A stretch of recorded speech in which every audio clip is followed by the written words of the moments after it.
White Supremacy and Magic Paper, 2015, by Tarzie. Introduction.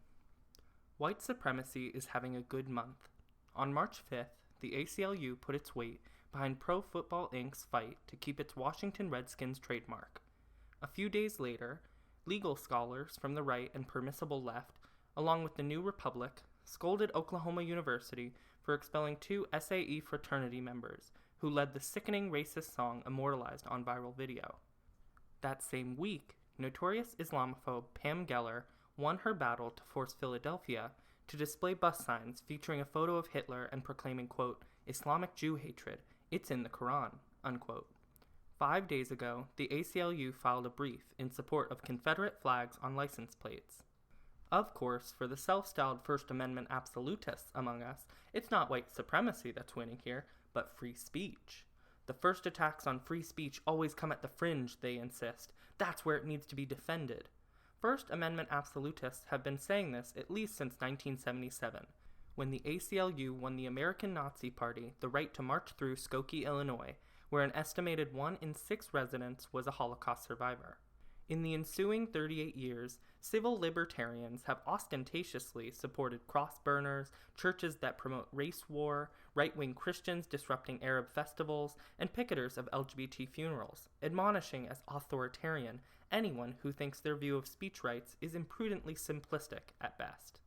While white supremacists were having such a good few weeks spreading freedom for all, Ramsey Orta, the man who captured Eric Garner's murder by NYPD cops on video, was still struggling to make bail.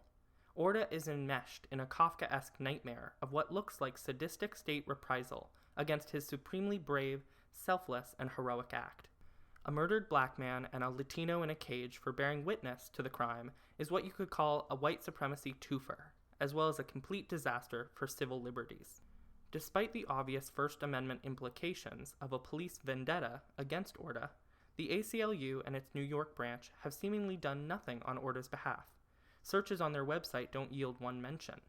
And as far as I can tell, none of the First Amendment cult's leading lights has written about it.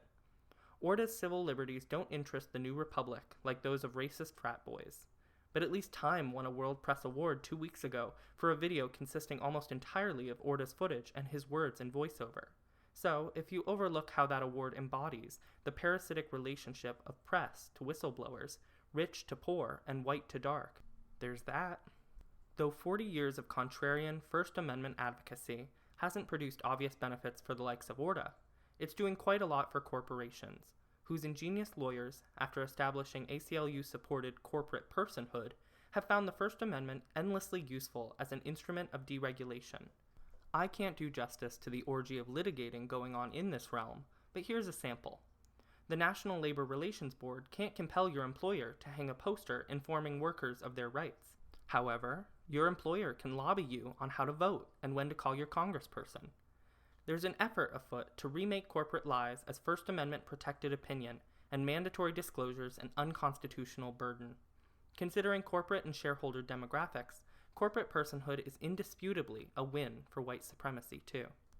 Surely there is an onus on advocates to demonstrate that a tactical alliance with white supremacists and corporations that clearly benefits white supremacists and corporations produces commensurate benefits for people like Ramsey Orta. But if you want to make a First Amendment absolutist lash out, lie, or robotically recite bromides, just demand conclusive evidence of such benefits. They can't produce it because no such evidence exists. There are some, like Radley Balco, who, when confronted with this, will insist that we should support racist speech on general principle, regardless of what it does for anyone else. But this is a justifiably tough sell. Surely, if First Amendment victories for white supremacists or corporations don't meaningfully fortify the rights of people of color and anti-racists, any engagement with their cause should aim toward their defeat. It's a really rather bizarre state of affairs when reluctance to ally with fascists in pursuit of freedom strikes otherwise intelligent people as repellently authoritarian, but that's the state we're in. I've discussed a lot of this before in various issue-focused posts. What follows is an attempt at a more detailed, general critique which examines the folly of free speech absolutism in relation to white supremacy. At the outset, I'd like to make a few things clear. my objections to free speech absolutism have very little to do with laws and regulations. I am extremely ambivalent about hate speech laws. I am less ambivalent about hate crimes law, though I don't like laws generally since their primary use is to oppress and discipline people with very little power. My main objection is to the doctrine of free speech absolutism. In addition to directing the attention, resources, and goodwill of decent people to organizations and individuals that would imprison and murder them if they could, it perniciously minimizes the genocidal and avaricious politics with which it makes common cause. It promotes a view of power and social change so ahistoric and infantile it qualifies as magical thinking, and it promotes libertarian as opposed to communitarian values and politics. By virtue of this doctrine's wide adoption and promotion by revered adherents, it has a uniquely corrupting effect on political discourse and practice as a whole. As one would expect from an extremely dishonest doctrine that is taught in public schools and enjoys avid support across political lines, it serves power far more than it serves anything else. There is no such thing as First Amendment absolutism. Today's First Amendment absolutism, which performs regard for all contested speech as equal, that refuses to weigh other interests against any speech, and which adherents espouse as if in possession of eternal and obvious truth, is of relatively recent vintage. Hugo Black, the Supreme Court justice most closely identified with First Amendment absolutism, by his own account, quote, never believed that any person has a right to give speeches or engage in demonstrations where he pleases and when he pleases, unquote. He also distinguished speech from conduct. Hence, he supported prohibitions on flag burning, the wearing of anti-war armbands in high school, protesting on government property, and fuck the draft t-shirts. Even within the 95-year history of the American Civil Liberties Union, the standard-bearer and most influential promoter of free speech absolutism, commitment to the Bill of Rights has varied over time. 3 radicals founded the ACLU in 1920, spinning off from an organization that had focused exclusively on defending anti-war protesters and conscientious objectors. In the 20s and 30s, it focused mostly on the free speech rights of artists, workers, and communists, and formed a relationship with the NAACP to combat racism. It took a right turn in the late 30s and in 1940 purged communists sympathetic to Russia from leadership positions. That same year, it defended Henry Ford's right to distribute anti-union literature against the objections of the National Labor Relations Board. In 1942, the leadership divided over the internment of Japanese Americans and as a result did not oppose it when it first began. In 1950, it declined to defend leftist black singer Paul Robeson when the government denied him a passport.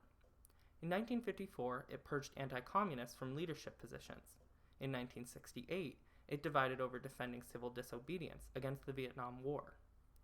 Despite the organization's rightward turn during the Cold War, the Skokie case was so far afield of anything the organization had done up to that time. Thousands of members created a financial crisis for the organization by withdrawing support. The ACLU we know today emerged stronger than ever from the ashes, one with greater dependence on large grants and gifts and much more willing to make common cause with corporations and fascists. This checkered history usefully shows that defense of the First Amendment is as bound up with social conditions and politics as the justice system within the civil libertarians mostly operate. Every day, the state stomps on the civil liberties of millions of people. The Bill of Rights is no more robustly defended in a hate crimes case than a case of anarchists harassed by local law enforcement, or a Latino man railroaded into jail after capturing lethal racist police brutality on video. First Amendment absolutists are at liberty to focus on any subset of infringements they want. While they would like you to think that it's principle that puts them in bed with hate mongers and corporations, in fact, just as the anti-communists of the 1940s ACLU reflected their time, so too today's absolutists reflect the diminishing influence of principled leftists and the increasing influence of libertarians and neoliberals. They choose their battles in accordance with their interests. The hard line First Amendment absolutists say they draw is simply a lie. Like everyone else, they readily accept everyday infringements on speech, which not coincidentally are prohibitions on speech that is likely to afflict them personally. Hence, they see the obvious benefit of prohibiting defamation of individuals, but any limit on Pam Geller-style libels against whole groups puts us on the slippery slope to fascism.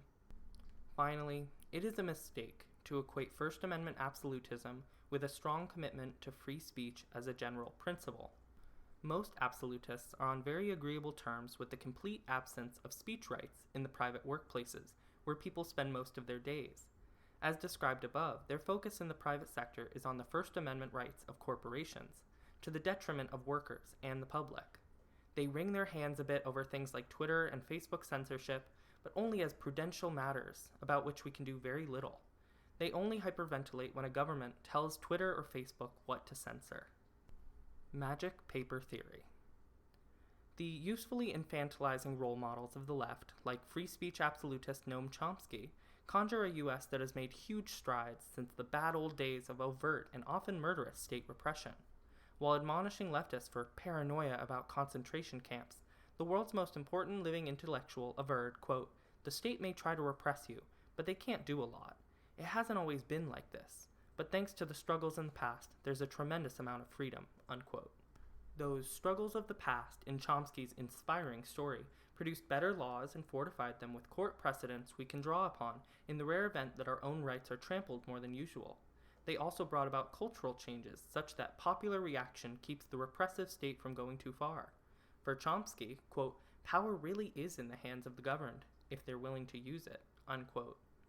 Chomsky said this in 2012, when Anwar al-Awlaki, his son, and Samir Khan had been dead close to a year. Chelsea Manning was in year 2 of pretrial imprisonment, and the Guantanamo Bay detention camp was in its 11th year of holding presumed Islamic anti-imperialists without charges. But no matter. In this view, the fast-moving assault on civil liberties that commenced in 2001 is a fluke, the result of terrorist calamity colliding with bad apple president. Surely the arc of history will resume bending towards justice after the ACLU has filed enough briefs challenging the kill list.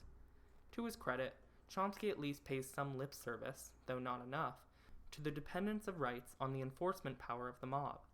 Most First Amendment absolutists omit this bit entirely, falsely advertising a justice system in which civil liberties are more contingent on Supreme Court decisions than political clout.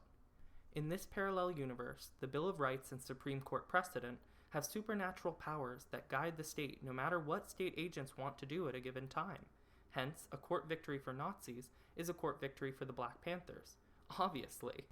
My pal Banjalin Buddha calls the constitution of this fantasy magic paper, and with his inspiration I call the absolutist ahistoric understanding of power magic paper theory. Here's an alternative theory of repression. Far from steady, though slow, progress towards justice, U.S. history is marked by surges in political repression commensurate with unusual political ferment in the masses. At all times, government indulgence of political expression is contingent not so much on the Bill of Rights or Supreme Court precedent, but on the political expression's harmlessness or utility to white supremacy and the ruling class. If political expression threatens white supremacy or the ruling class, the state will persecute it in inverse proportion to the political leverage of its target, and use surveillance, harassment, ostracism, blackmail, imprisonment, indefinite detention, and murder as needed. Within this framework, there are relatively calm periods, not because a battle against repression has been won, as Chomsky suggests, but because it's been lost. If the battle weren't lost, it would continue until white supremacy and the ruling class were eradicated. The high perch from which Chomsky tells us how free we are was likely only vacant because state agents murdered all consequential black leaders and squashed every other left-wing movement. In the ensuing years, white guys writing books supplanted visionaries with megaphones while the prison population grew. Along with the war the FBI waged in the 60s and 70s that brought this about, the country's two Red Scares attest to the cyclical nature of repression and just how extreme it can be.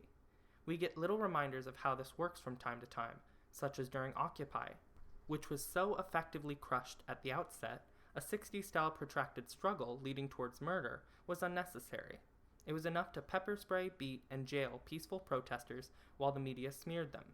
The state response to the brave and inspiring challenge to white supremacy in Ferguson provides the same reminders.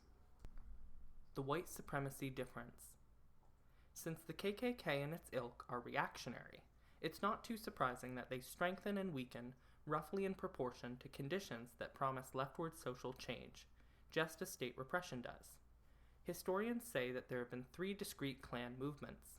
One emerged during the Reconstruction era for obvious reasons. The second flourished in the 1920s in response to urbanization, increased immigration, and the first Red Scare.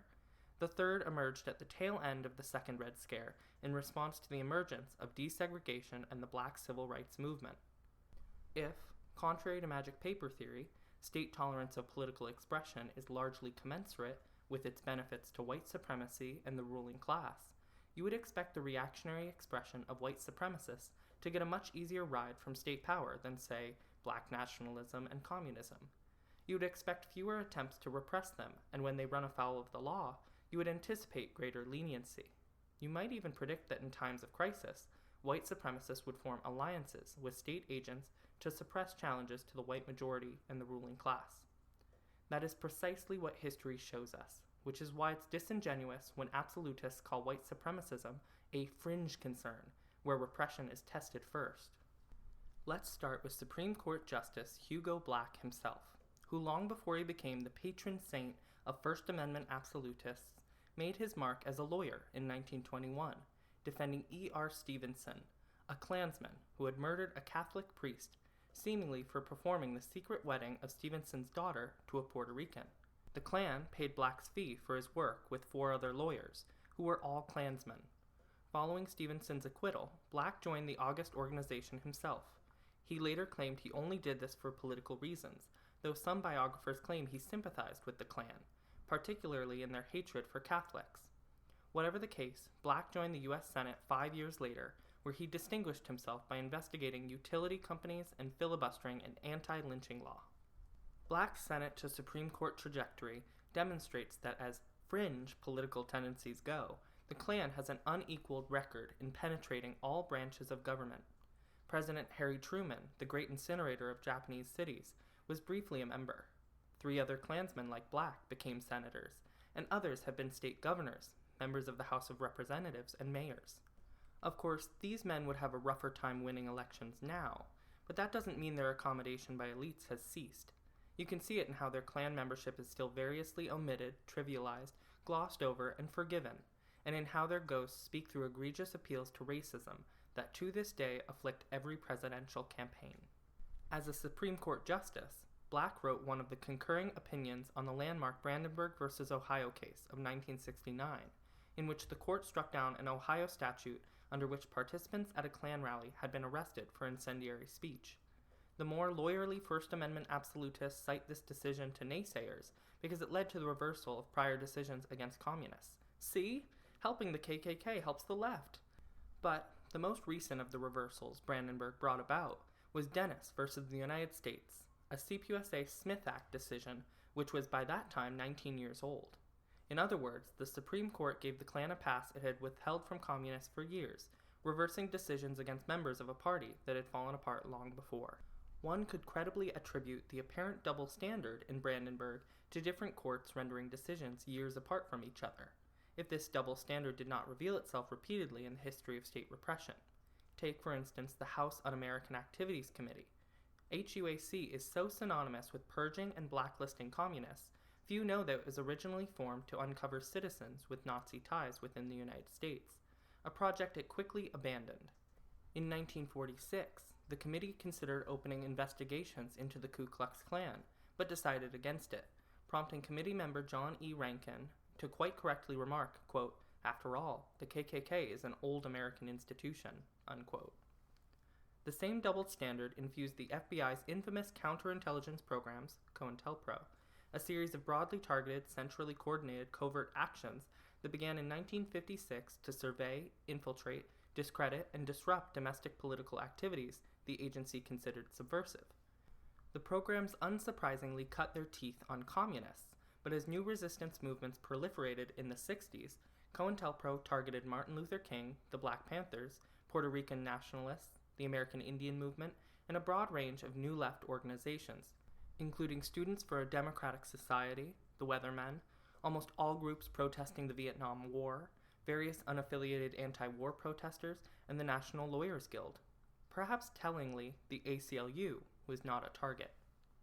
Officially, COINTELPRO also targeted white supremacist groups, and in particular the Ku Klux Klan, But according to a report the Congressional Black Caucus presented at the UN in 2001, quote, "The Klan white hate groups program was of a different order entirely. Senior FBI management and a majority of agents in the field endorsed the Klan's values, if not the vigilante character of their tactics, from militaristic anti-communism to extreme racial hatred, from ultra-nationalism to misogynistic puritanism. FBI monitoring of the Klan was strictly confined to the organization itself. No serious efforts were made to explore the supplemental role of white citizens' councils, many of which were active Klan fronts, let alone investigate the obvious and widespread police complicity in racist violence. Bureau surveillance of the Klan was purely passive, hardly the directed aggression reserved for left-wing targets," unquote. Church committee hearings and internal FBI documents revealed that more than 1/4 of all active Klan members during the 60s were FBI agents or informants, but this infiltration aimed less at disrupting Klan activities than directing them against other groups COINTEL targeted, particularly the Black Civil Rights Movement. By way of assistance, foreknowledge, or cover-up, the FBI facilitated Klan attacks on Freedom Riders, the bombing of a church that killed 4 black children, several murders of civil rights workers, and more. Consider the relationship the FBI had with the Klan beside the war it waged against the Black Panthers, the group the agency was most ruthlessly dedicated to eradicating. The report states, quote, "Between 1968 and 1971, FBI-initiated terror and disruption resulted in the murder of Black Panthers Arthur Morris, Bobby Hutton, Stephen Bartholomew, Robert Lawrence, Tommy Lewis, Welton Armstead, Frank Diggs, L. Prentice Carter, John Huggins, Alex Rackley, John Savage, Sylvester Bell, Larry Robertson, Nathaniel Clark, Walter Torrey Pope, Spurgeon Winters, Fred Hampton, Mark Clark, Sterling Jones, Eugene Anderson, Babatunde X. Omar Wally, Carl Hampton, Jonathan Jackson, Fred Bennett, Sandra Lane Pratt, Robert Webb, Samuel Napier, Harold Russell, and George Jackson," unquote. While there may have been genuine attempts by members of the FBI to sabotage some of the Klan's activities, there are seemingly no accounts of the FBI blackmailing, framing, or murdering any Klan members as it had in its operations against left-wing groups. Unlike other targets such as the Black Panthers, the Klan survived COINTELPRO in good health. It was certainly robust in 1979 when, 8 years after COINTELPRO allegedly ended, a posse comprised of Klansmen and members of the American Nazi Party murdered, in broad daylight, 5 members of the Communist Workers' Party, who'd organized a Smash the Klan rally in Greensboro, North Carolina. An FBI Klan infiltrator and federal agent working undercover in the Nazi Party helped to organize and lead the caravan. The Greensboro police helpfully stayed away. All-white juries acquitted the defendants, even though 4 local news crews had filmed the massacre. Though the relationship of federal authority to white supremacist groups is more amicable historically than its relationship with anything on the far left, it's not a love affair. While groups like the KKK share the ruling interest in preserving white privilege, they don't respect the law, and some, if not most, regard the government as an enemy. The extent to which state authority shortens or lengthens the leash is dependent on social conditions. In times of aggressive challenges to the status quo, as in the 60s and 70s, their usefulness as a paramilitary clearly outweighs other concerns. This, along with their quotidian utility as reactionaries, discourages the ruling class from ever crushing them or their progeny entirely. Precedent hardly matters. In the absence of political pressure to do otherwise, there's very little to stop a court from honoring or ignoring precedents capriciously. Therefore, the partiality the state shows white supremacists means precedents set on their behalf need have no meaningful effect on any group the state indulges less. What good did Brandenburg do Samir Khan, executed without trial for publishing Al-Qaeda's English-language magazine? What good did it do Tarek Mahenna, imprisoned for translating and posting radical Islamist documents? Magic paper theorists meet these objections with blather about justice being imperfect, etc. But really, how many exceptions are required to show how ahistoric and counterintuitive their theory is? 27 years after Skokie, a court upheld the NYPD's denial of a permit for an anti-war march in 2003 with encouragement from Mayor Bloomberg and a brief from the Department of Justice. When DOJ lawyers come all the way from D.C. to file a brief against your local anti-war march, you can wave magic paper at them until your arm falls off, but it likely won't do you a bit of good. After much wrangling, the NYPD issued a permit for just a rally in Dag Hammarskjöld Plaza, and on the day it took place, created conditions for would-be participants that subjected hundreds of them to arrest. Which brings us around how, in practical terms, the arbiters of civil liberties are less the courts than the cops. They can issue the permits or not. They can block streets or not. They can pepper spray protesters or not. The Bill of Rights, if it matters at all, frequently applies retroactively. It's very nice that a lot of the Occupy protesters who were pepper sprayed, beaten, sexually molested, and jailed won court judgments in their favor, but it didn't do anything to revive the movement the brutality intended to crush, or relieve the chilling effect their experience might have on future activism. The cops will do it all over again when social conditions require it, and cities will pay the court costs and legal settlements with public money budgeted for that very purpose. We see this at work in Ferguson, Missouri, when, after a cop murdered Mike Brown, police fought protests with curfews, sound cannons, mass arrests, brutality, and harassment, and incarceration of journalists. It's great that the ACLU and so many media liberals wring their hands over the First and 14th Amendment violations, and there may be some successful lawsuits too. But in the absence of any political leverage to radically change conditions on the ground, in the absence of recognizing the need for such leverage, all the outrage is just vanity, fundraising, and brand building. It's also toxically disinformative to the extent it depicts not really unusual police conduct as some horribly new constitutional crisis that can be resolved with member alerts, opinion columns, and court briefs. Finally, the really heavy lifting of political repression is done extrajudicially by both cops and members of the intelligence community. There's a useful lesson in the timing of Fred Hampton's COINTELPRO murder by Chicago police, which took place only 6 months after the Supreme Court handed down its sacred Brandenburg decision. The COINTELPRO-like Greensboro massacre took place just 2 years after Skokie. The ghosts of COINTELPRO now hover over Ramsey Orta, who narcotics cops arrested on 2 counts of criminal weapons possession less than a month after he captured Eric Garner's suffocation by police on video. In August, shortly after his wife had complained in a television interview that police were harassing her and her husband, NYPD police arrested her for assault. Then, in February of this year, Orta, his brother, and his mother were arrested and accused of peddling heroin, marijuana, crack cocaine, and pills to an undercover officer, proof of which police claim to have captured on video. It may well be that Orta possesses a handgun and that his family deals drugs, but it seems almost certain that he and his family have been followed and stung, just as Fred Hampton was when he was sentenced to 2 to 5 years for stealing $71 worth of Good Humor bars. A police source suggested as much to the New York Daily News, quote, "He took the video, now we took the video," unquote. A system with too many laws, too many jails, unaccountable police, and unaccountable prosecutors provides infinite opportunities for repressing dissidents in ways that make proving constitutional violations extremely difficult. This drug sting on Orta's family is particularly problematic, since 4 others got caught in the same operation. Perhaps this is why the NYCLU has yet to wave magic paper on Orta's behalf. Though to be fair, the organization did tweet a link to the Pussy Riot music video about Garner's death, quote, "I can't breathe," unquote. Putting the libertarian in civil libertarian. Clearly, there's quite a lot to consider when assessing the utility to human liberation of haggling in court over fascist and corporate speech rights. But consistent with the minimizing dishonesty of magic paper theory, today's First Amendment absolutists reduce all objections to attempts at imposing one's own values on everyone else. There's no right to not be offended, they say again and again, but few contests about speech are simply about being offended. They're about weighing other interests and rights against the right of a person or group to express themselves. I shouldn't have to point out that there are many content-based state limits on speech that most absolutists don't object to. You can't deliberately provoke a fight. You can't defame someone. You can't put explicit sexual material in a store window. You can't produce or read child pornography.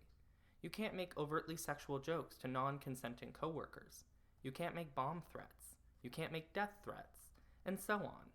If empowering the state to regulate speech puts us on the slippery slope, we've been on it for over 200 years. Underlying these acceptable prohibitions is recognition that certain speech in certain contexts is so socially potent that it requires communitarian consideration. Since most absolutists are fine with this, their insistence that the state protect, say, God hates fags pickets at LGBTQ funerals is less about principle than value judgments about the social potency of anti-LGBTQ speech at a funeral. It is therefore no less an imposition of personal preference than claiming that anti-LGBTQ harassment at a funeral is exceptionally potent and therefore worthy of communitarian consideration. But only the absolutist preference promotes reactionary politics and obliges funeral attendees to suffer abuse. With truly painstaking simple-mindedness, absolutists render all contested expression equal. If all expression is equal, all offense taken is equal too, which means it's all equally irrelevant, since only the speaker's interests matter. There is no burden to consider power disparities between speaker and spoken to. The only history that matters is Supreme Court precedent. Hence, for their purposes, CPUSA equals KKK equals NAACP equals NAMBLA, a formulation that, in combination with magic paper theory, puts no alliance beyond the pale and renders no ideology or conduct too cruel or toxic to trivialize. The answer to bad speech, they say, is more speech. That sounds nice, but let's say I'm a Muslim and Bill Maher's routine slanders against me and my loved ones not only offend, but frightens me. What if I think with some basis that he's fostering prejudice, empowering other Islamophobes, and making an already precarious political and social situation for me and mine worse? Without my own widely watched HBO show, how do I reach an equally large audience to undo the damage? The answer is I can't, a fact that seemingly never occurs to free speech absolutists when they're thoughtlessly reciting their bad speech/more speech bromide while performing their awesomely more principled understanding of liberty. Pop quiz. This elision of power disparities, this elevation of even the most toxic individual interests over the community, this singular focus on state power, and this positing of a magic greater good that people unwittingly conjure through pursuit of their own narrow interest. Where else have we seen this? If you answered free market libertarianism, give yourself a cookie. Note how the Redskins case, which is more about property rights than free speech, revealingly merges these two great religions. Second question. Why do people who reject free market libertarianism, precisely because of its elision of power disparities and its magical thinking about the market, uncritically embrace a First Amendment absolutism that argues for itself in the same exact way? That's a harder one to answer, but one possibility is people can see for themselves what deregulated economic activity looks like. The relationship of First Amendment common law to repression is harder to get the measure of, so magic paper theory, touted by admired figures, gets accepted on faith. Its wonderfully thought-stopping ahistorical simplicity, along with its appeal to vanity, facilitate adoption. There's a slippery slope in all of this, but it's not the one the Magic Paper Club is always going on about. It's from Skokie to Citizens United by way of springing Oliver North to God knows what else. Whatever's going on, it's either bleeding into other concerns or simply emblematic of a larger phenomenon.